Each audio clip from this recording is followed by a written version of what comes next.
If you want to speed up your app design workflow, today I'm going to show you how to connect Figma to Android Studio in a simple, practical way. This is a great method if you want to move your designs from Figma into Android Studio faster, whether you're building XML layouts or working with Jetpack Compose.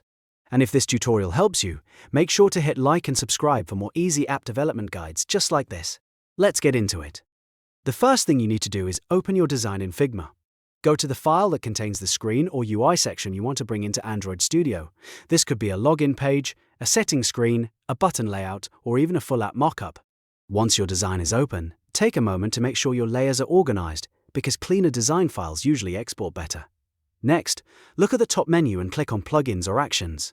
Depending on the version of Figma you're using, this option may appear in a slightly different place, but the goal is the same.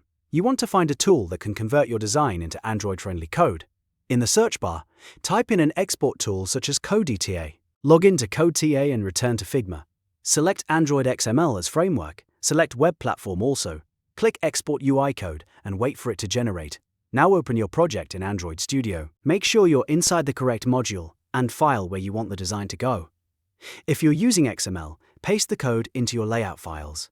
If you're using Jetpack Compose, paste the code into your composable functions or use it as a starting point for your UI. After pasting the code, don't assume it will work perfectly right away. You may need to update resource names, replace missing images, connect your color values, or clean up unsupported elements. This is completely normal, because Figma export tools are usually designed to help you save time, not replace all development work. For the best results, use the exported code as a foundation, then refine it inside Android Studio so it matches your app standards. That way, you get the speed of Figma export with the control of native Android development. If you're designing multiple screens, you can repeat the same process for each frame and gradually build out your app interface much faster. So in short, the workflow is simple. Design in Figma, run an export plugin, copy the generated XML or Compose code, and paste it into Android Studio. Once you get used to it, this can save you a huge amount of time when turning mockups into real app screens. If this video helped you, don't forget to like, subscribe, and turn on notifications so you don't miss the next Android development tutorial.